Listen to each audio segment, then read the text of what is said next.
If you love college football, this is the place to be. Mark Rogers TV, the voice of college football, for top notch. As good as you will find anywhere. Discussion, debate, and analysis on college football. Please like the videos, even if you disagree with me. If you believe we're delivering top-notch content, then please like the videos to support the channel. Subscribe to the channel. Again, if you love college football, you should be right here. Subscribe to Mark Rogers TV, the voice of college football. And also, I thank you for your comments. Yes, they range all the way from, Mark, this is the greatest channel in the history of YouTube, to you're a bumbling fool and idiot who's never watched a college football game in his life. And then everything in between. They make me laugh. They make me think. They challenge me. They bring great discussion, debate, and analysis from you. So I appreciate the support. I appreciate the adversity and the challenge that you provide in making me think. And thank you so much for the requests, the suggestions, and the feedback as well. We are going to make an attempt to, once a week, provide our response to your viewer comments. And we're going to get right to it. I am going to sit here for the next several minutes, if not longer, and review as many comments as possible. So you're going to see a number of jump cuts throughout the video because I am going to read a bunch of comments, and I can't, of course, respond to all of them. I received close to 10,000 comments last month. So thank you so much for your input to Mark Rogers TV, the voice of college football. Thanks to you, we are growing exponentially by the day. Let's get to the viewer comments. So I especially wanted to get to those comments in response to my final edition of Top 25 that actually makes sense. So many of you have followed me throughout this season and my release of my Top 25 in response to the AP and Coaches Poll Top 25 each and every Sunday, and there's typically don't make sense. Is mine flawless? Is it perfect? Of course not. There is some level of subjectivity to the process, but at least it makes sense. Saint Productions 1 asks, why is Texas number 10 and Georgia number 7? So one of my basic tenets in putting together my top 25 is that I rank teams that won head-to-head matchups above the team that they played. That only makes sense, right? Two teams played, and let's honor the result. The result was that one team beat the other team. However, as we progress through the season, that becomes impossible in many cases. There's too much complexity involved. Team A beat Team B. Team B beat Team C, but C beat A. You have to go by the overall resume. Therefore, let's consider that, yes, Texas went 10-4, Georgia went 11-3. They both made it to conference championship games. Yes, Texas won the game on the field by a touchdown, 28-21, and probably based on their level of play, they won that game even more convincingly over Georgia. But if we award Texas a 10-4 with 4 losses, a ranking higher than Georgia, what about West Virginia? West Virginia went 8-4. They basically had the same record as Texas. They had the same number of losses, and if anything, they lost their final game in a game in which they were missing their 4 best offensive players, including Will Grier at quarterback. Well, West Virginia, they beat Texas head-to-head, and with only 4 losses, the same as Texas, they have an even more valid claim of being rated higher than Texas. So I should rank West Virginia above Texas.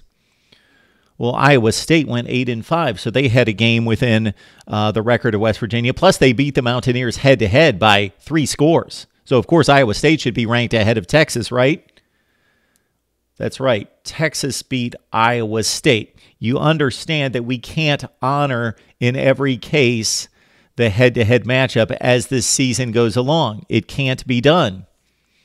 That's how I start. That's the premise from week 1. If 2 teams played, I will honor the head-to-head matchup, and I will honor it as long as their records are at least equal or within a game until other factors come into play. And the complexity of the games between several teams is the result of this ranking. Georgia played better than Texas throughout the course of the season. Georgia did not lose to the likes of Maryland. Texas lost 4 football games. They lost to Oklahoma. They lost to West Virginia. They lost to Oklahoma State, who was 7-6. And they lost to Maryland. Georgia lost to the SEC's best team, Alabama, who went to the national championship game. And by the way, by 2 scores, beat the team that beat Texas in the Big 12 championship game.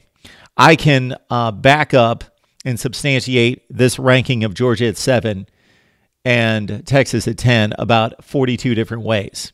I understand that they played head-to-head, and if Georgia and Texas had the same record, then Texas would have been ranked ahead of Georgia, but they did not, and Georgia by far had the better overall resume, especially on the loss side, than Texas. Thank you for the comment. David Whalen writes in response to my final top 25 that actually makes sense. Agreed, Mark. Except Clemson tied at number 2. So he did not like my ranking of Alabama at number 2. They played no one all year but Bulldogs, meaning Georgia, who were smoked by Horns. Okay, let's understand that Alabama statistically was the most dominant team in the country through their 14 games. They were 14-0. They lost to the national championship team, of course, Clemson, to finish at 14-1. Okay. I don't know where David would like to have Alabama ranked, considering that they went 14-1. They won what I consider to be the best conference in football. They defeated Georgia. They defeated no one else, apparently, but they beat LSU, Mississippi State, Texas A&M. They beat Auburn. They beat a number of good teams. All right. They beat Oklahoma in the national semifinal, the winner of the Big 12. Okay. And based on the comment here, it appears as though he wants Alabama ranked below Texas. Of course, Texas lost to Oklahoma in the Big 12 championship game. They lost 4 games, and Oklahoma then went and lost to Alabama by 2 scores. There is no question. Let's not get caught up in the moment of Alabama getting routed by 4 touchdowns against Clemson. Alabama was clearly the second best team in college football. They beat Oklahoma. They beat Georgia. They finished 14-1. They should finish number 2. It is not even close. Ray Goodsell writes in to my top 25 rankings. I don't agree. Virginia tore up South Carolina for 1. Yes, they did. And I have Virginia ranked ahead of South Carolina. Texas nominated Georgia the whole game. Yes, they did. But again, it's a complete season. Maryland beat Texas. Should I rank Maryland ahead of Texas? Notre Dame played a better game against Clemson than Alabama did. No, they did not. It's certainly arguable, but if you watch the Alabama-Clemson game, Alabama led 16-14 at the end of the first quarter and completely dominated the first quarter in total yardage. Notre Dame was never in the same position against Clemson. They were always getting completely outgained, even when it was 3-3. That's an inaccurate statement, Ray. I'm going to hold you accountable to it. Clemson and Notre Dame was not as close as Alabama and Clemson. No. Game was over at halftime, 23-3. Clemson over Notre Dame. 28-16 at halftime. It was not out of hand between Clemson and Alabama at that point. And again, Alabama dominated the first quarter against Clemson. And Notre Dame was scuffling for its life at that point, but staying close on the scoreboard, but getting completely outgained. Inaccurate. Hardwired on self-destruction. I appreciate your comments, which are pretty frequent to the channel, but many times you don't back them up, unfortunately. So when you say, hell no, top 10, it makes no sense. How does it not make sense? That's the end of your statement. So viewers, please give some validation to your comments. If I don't make sense, I'm inaccurate, you need to tell me how and why. Hi, that's right, H.I. writes in, Florida should be ranked 6 or 7, 8 at worst. Georgia should be like a 9 or 10, just my opinion. Okay, I can certainly understand your opinion, or at least respect your opinion. Let's understand that Georgia still finished with a better record than Florida, 11-3 to 10-3. And Georgia lost one of those games because they had to face one of the best teams in the country, if not the best team in the country to date at that point, in Alabama, who was undefeated. Florida did not have to play Alabama. Therefore, the schedule strengths not equal within the SEC.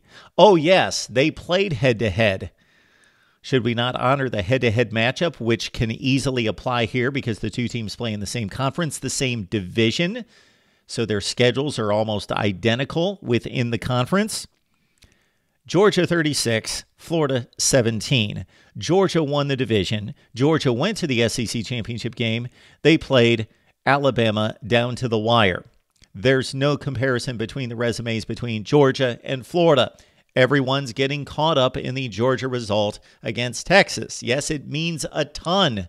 It means a lot. I weighted in heavily, but that does not erase a quality season for a team that won its division handily, easily, beat this team by 3 scores, went to the SEC championship game, outplayed what turned out to be the second best team in the country for the entire game until the final 2 or 3 minutes, and lost by a touchdown.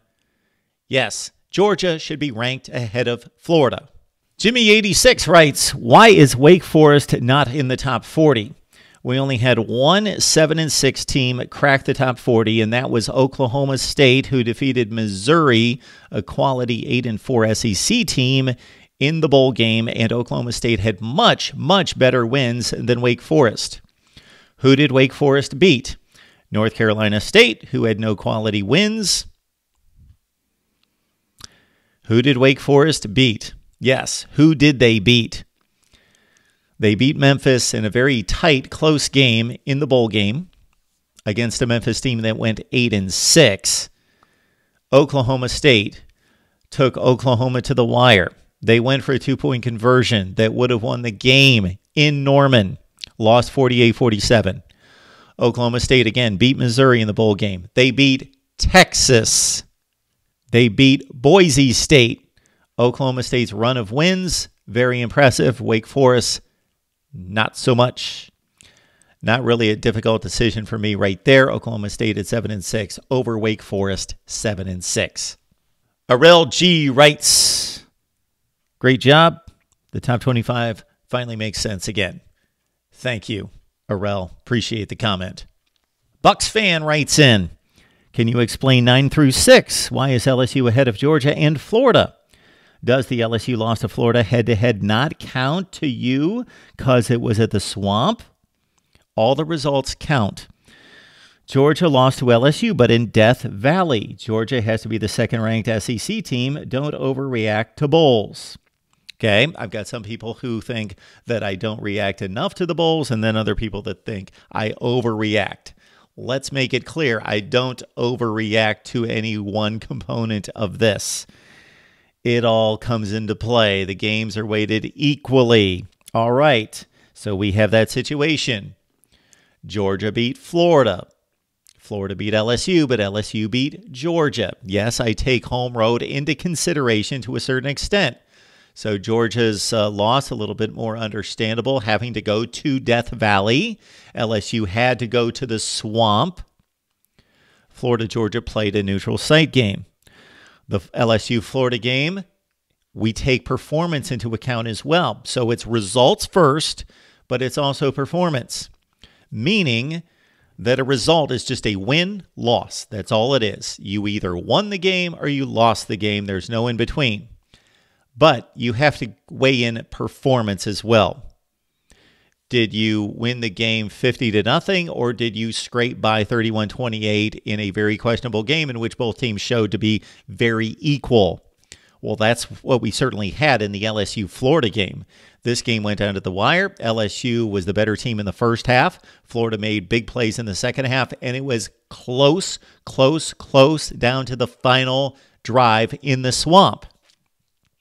LSU dominated Georgia, winning the game by 20 points. LSU has a better overall resume, having won the games that they won in the SEC, having to play in the better division, having beaten Georgia. Then they beat a UCF team that was undefeated in the bowl game. Florida, of course, got to play Michigan, a team that was depleted on defense and lost its top running back and best defensive players in the bowl game. So I give tons of credit to Florida and rank them extremely high in the rankings, but took those things into consideration that LSU had a better overall season than Florida. And both teams, of course, went 10-3. So again, I honor head-to-head unless I can't, because there are multiple teams that you can't always honor the head-to-head. The Beast 96 writes in, and I respond to this comment because the Beast is a faithful viewer who calls in on a frequent basis. So the Beast, I give you respect here because I don't think your comment is otherwise really worth reading. UAB should have been ranked in the top 25. Okay. UAB plays in an inferior conference, Conference USA. It's the 8th or 9th best conference or 2nd or 3rd worst conference in America. They did not dominate that conference. They lost the last game of the regular season by 3 scores. They did not play anyone outside the conference or compete against a good team outside the conference. They lost to Coastal Carolina. They lost 3 games. They lost to Texas A&M by 3 to 4 scores. UAB did not show up against any good opponents and show themselves to be worthy of anything close to a top 25 appearance. Had they lost 1 less and most likely needed to lose 2 less games, meaning 12-1 or 11-2. But 3 losses in that conference against that schedule does not warrant anything close to the top 25.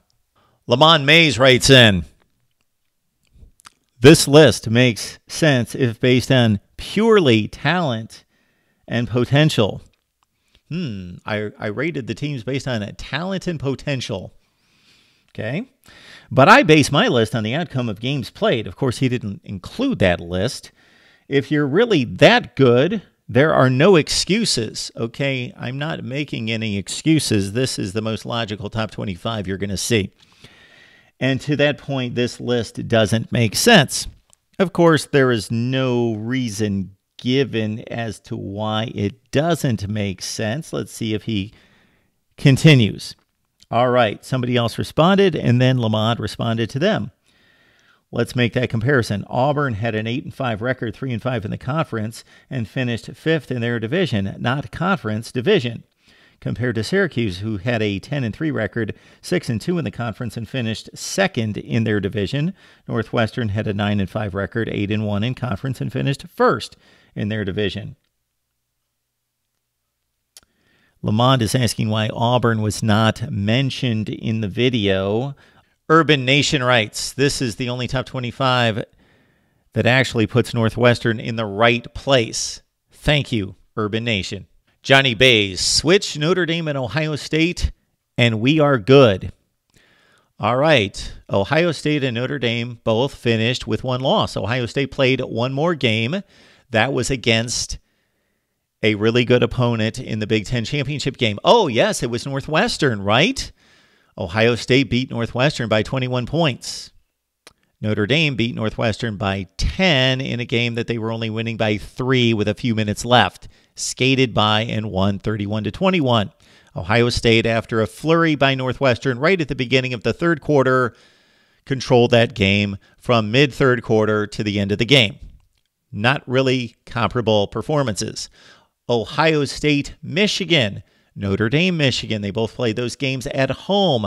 Notre Dame and Michigan, 24-17 game in which Michigan had the ball the final 2 or 3 minutes of the game with a drive at midfield with a chance to tie the game. They did not. Notre Dame, credit them, held on for the win.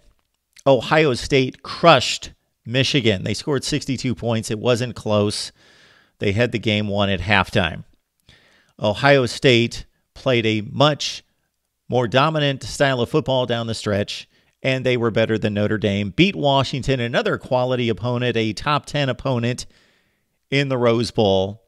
The wins do not compare. Notre Dame beat how many teams ranked in the top 10? I'm thinking no one. The best team on their schedule that they beat was, of course, Michigan. Okay, there's the one top 10 win, or at least a top 10 win at the time. And at the end of the regular season, then Michigan fell out of the top 10 based on their bowl result. So that was Notre Dame's best win. You had Michigan, you had Northwestern, Stanford, 9-4, fringe top 25. Ohio State beat Penn State. They beat Michigan. They beat Northwestern. They beat Washington. They beat Michigan State.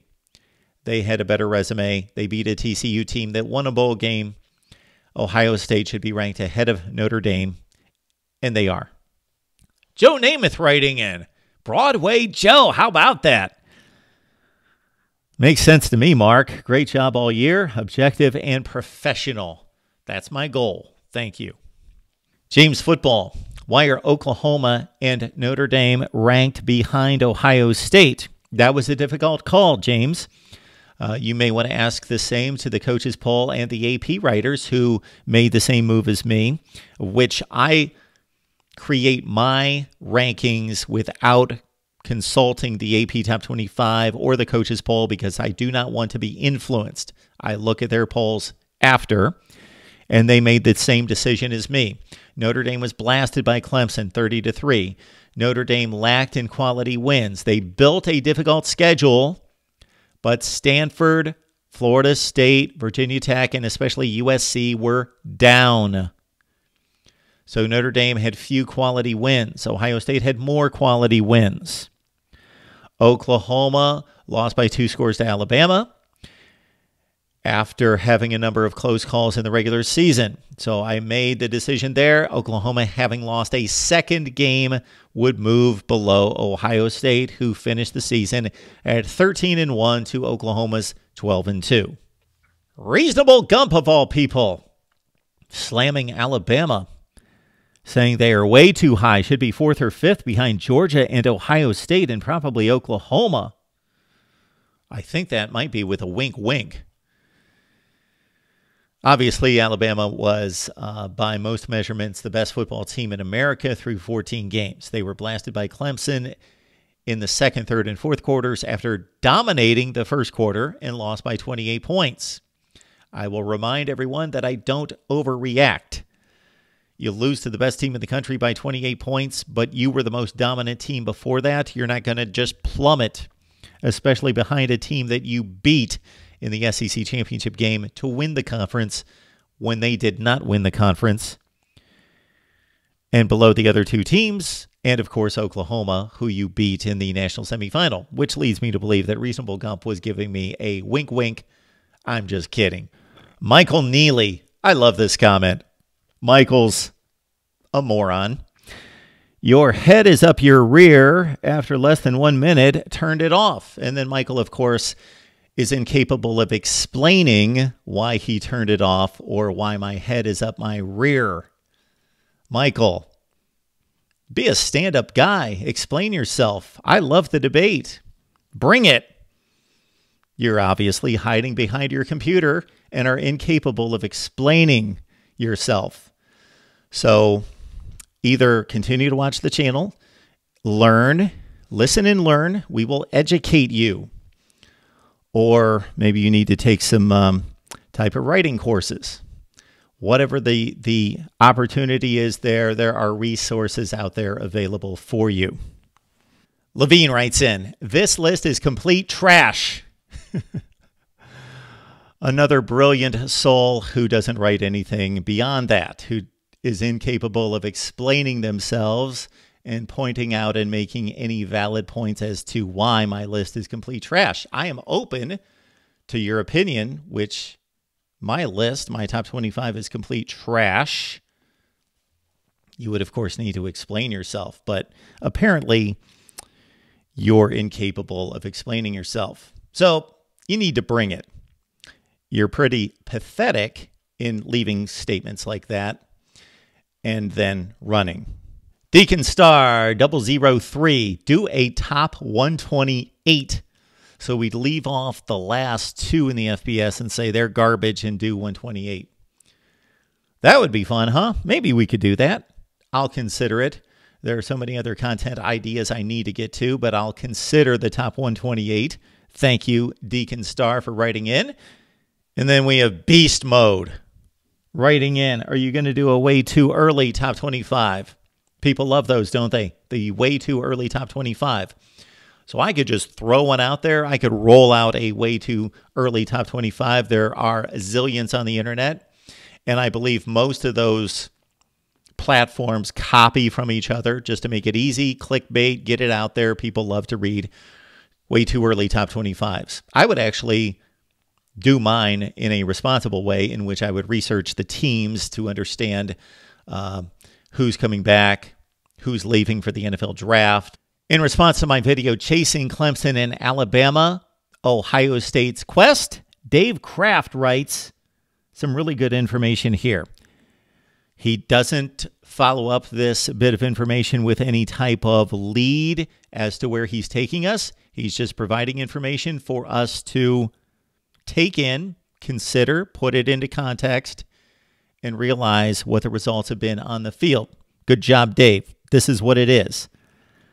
He's looking at a list of programs who have played in BCS and New Year's Six bowl games over the last 20 years. So I'm assuming that is from 1999 through 2018, the last 20 football seasons. Notre Dame's 0-6. Oklahoma 6-9. Alabama's 10-6. Clemson is 6-3. Florida 6-2. Michigan 2-5. USC 7-2. Florida State 6-6. Ohio State's 11-5. Very telling who the better programs are. Thank you, Dave. Okra Joe writes in, I do think college football is a competitiveness problem. As you say, probably only 5 to 10 schools with a reasonable chance of making the championships, barring a miraculous once-in-a-generation quarterback. One could probably pick 3 of next year's 4 playoff teams with 90% confidence. As the national media becomes more and more focused on the playoffs, I'm afraid much that's special about college football will be lost. Albert King writing in about a topic that we've discussed many times in regards to the committee's set of criteria, what their criteria was supposedly in 2014 and how it's changed supposedly through the years, and the whole argument between 4 most deserving teams that have earned those 4 spots in the playoffs versus the 4 best teams. And Albert writes, the playoff committee is so inconsistent in terms of criteria, they will never get it right. For instance, Florida State wasn't one of the 4 best teams when they made the first playoff, alluding to the 2014 Seminoles coming off a national championship season in 2013, having lost a ton of talent, playing in a weak ACC in which they played Georgia Tech in the conference championship game, won by 2 points, won many games on the final drive of the game against mediocre teams, and then were blasted in the second half of the game in the Rose Bowl in the national semifinal against Oregon, 59-20. Yes, we have seemingly gone from earned to best. But if there's a team like a Notre Dame that many would consider not to be one of the 4 best, but they're undefeated, you almost can't leave them out. It's a difficult job the committee has. I have said that from day one. I have slammed them. I have questioned their decisions at times, but overall I have said that they have an impossible job. And it gets tougher and tougher, apparently, by the year because they get held to task on their decisions from the past. James Warner writes in, nice video, Mark. I'm trying to catch you live. James, we at one point had a live stream schedule, which is posted on our banner on YouTube. Unfortunately, we've had to change that in recent months, and I will keep you updated on when we can set a specific live stream schedule, hopefully very soon. My man DeAndre Crawford writes in, 31-0. I could be a little sarcastic. I could be a little facetious and just shrug my shoulders and say, what does that mean? Of course, I know he's alluding to, as he typically does, and this is his one big play, Clemson 31, Ohio State, nothing in the 2016 playoffs. Even when we're going back and forth, DeAndre and I, about this season, he tends to forget that that game wasn't played in actually 2018. that it was played in 2016. Most of those players are in the NFL now or doing something else. So I responded 7-3. Do we know what 7-3 means? Ohio State, 7 claimed national championships. Clemson, 3 claimed national championships. 911 to 743. Wow, that's a big disparity. Wonder what that could be. How about wins all time? Ohio State 911, Clemson 743, a difference of 168. 39-18. How about conference championships? Ohio State has won 39 of them in the Big Ten. Clemson, 18. DeAndre, to his credit, comes back, and I knew he would, with 3-0. Good for you, DeAndre. Clemson has defeated Ohio State all of 3 times. They have played 3 times in their history. And to Clemson's credit, I applaud them, having won 3 big matchups against Ohio State. That would be in the 1978 Gator Bowl against Woody Hayes and Company, the Charlie Ballman incident with Woody on the sideline, 17-15 in that game. Came down to the wire, Buckeyes driving, interception by Ballman, and the Gator Bowl goes to Danny Ford and Clemson. Let's move all the way ahead to 2013 in the Orange Bowl. Great game between Ohio State and Clemson. Went right down to the wire, and the Tigers won it 40-35. And, of course, they bashed the Buckeyes in the playoffs in 2016, 31-0. Row the boat. Nice Camber writes in. A big fan of me. Last year, Mark Rogers was so clueless. Clueless in caps. So I can see that more clearly. He stated, we need to see more of Dwayne Haskins to see if he has what it takes to start at Ohio State to be a decent quarterback. I guarantee that none of those words were stated in that way out of my mouth, to see if he's a decent quarterback, and we'll have to see if he has what it takes. Please pull the video. Let me see where I stated we have to see what he, if he has what it takes to be a decent quarterback. So far, he looks good, but that's been a very small sample size. 7 passes, small sample size. That sounds pretty accurate. He threw 7 passes against Michigan. He completed 6. He did a great job in relieving J.T. Barrett in that game and winning the game against Michigan. That was his only substantial playing time in meaningful minutes against a meaningful opponent. Try to dispute that. It's correct. It's factual. None of us knew anything else about Dwayne Haskins in a pressure situation than that at that point. All right. Again, just another observer who didn't play the sport and has zero insight as to what a real quarterback skill set looks like. No, I did not play college football. I would love to have you on. I have James Coleman on, for example, who played fullback at Florida State for 4 years. Have him on to give his insight. Other people who have played college football. I would love to get your insight since you played major college football and have you on.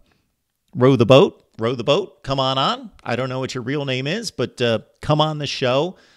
You've played major college football. I would love to get your insight into Dwayne Haskins' ability. Row the boat. Nice Camber comes back and writes another one.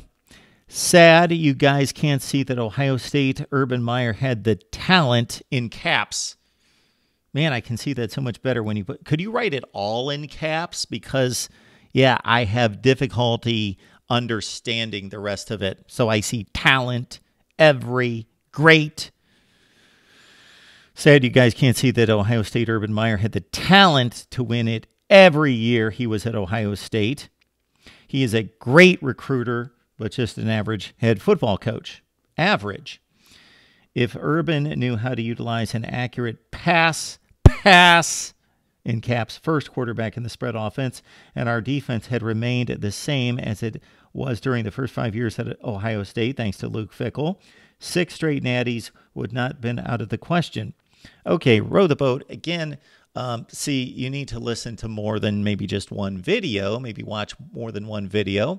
I was certainly fair but critical of Urban Meyer and Ohio State's performance in the losses that they suffered against Oklahoma and Iowa in 2017, and also this past season against Purdue. Those are inexcusable for a team with that much talent, especially the Purdue and Iowa games against teams that are marginal, roughly top 35 to 40 teams in the nation. Iowa a little bit better than that this particular year. But let's understand that there were times in which Ohio State could have been afforded a playoff spot. They had just as good a teams, and not just talent, but in terms of results on the field and productivity, they could have been given. Let's understand that the playoff is given. The playoff spot is given. It's not earned. In the NFL playoffs, we know exactly why somebody earns a playoff spot and why another team does not. It's an objective criteria that in this system, Ohio State could have made the playoffs in 2018. They could have made the playoffs in 2017. They could have made the playoffs in 2015. Their record those years or a conference championship was just as good, if not better, than teams that were selected for the playoff. In 2012, Urban Meyer took over a probation-riddled program and won 12 consecutive games. He was not afforded the opportunity to win a national championship.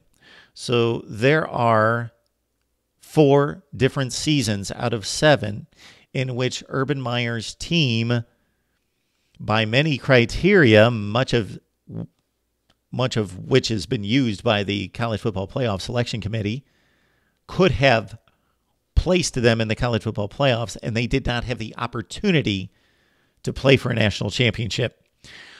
They had an opportunity to play for a national championship on 3 occasions.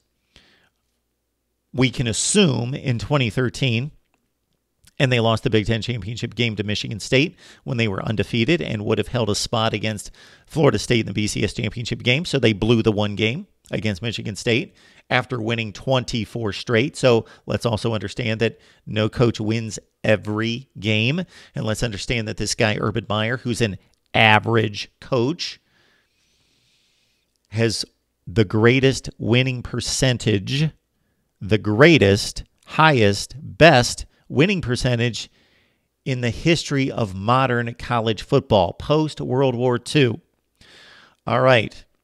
In 2015, their record and credentials were just as good as other teams that made the playoffs, same in 2017 and 2018. In response to our conversation with Michigan Podcast's Steve Deace on which teams could possibly win a national championship, Swarthy1 writes, "Migration has nothing to do with the SEC dominance. They modernized their offenses and spent a boatload of money on facilities and coaching staffs. The South always had the elite athletes, but terrible coaching.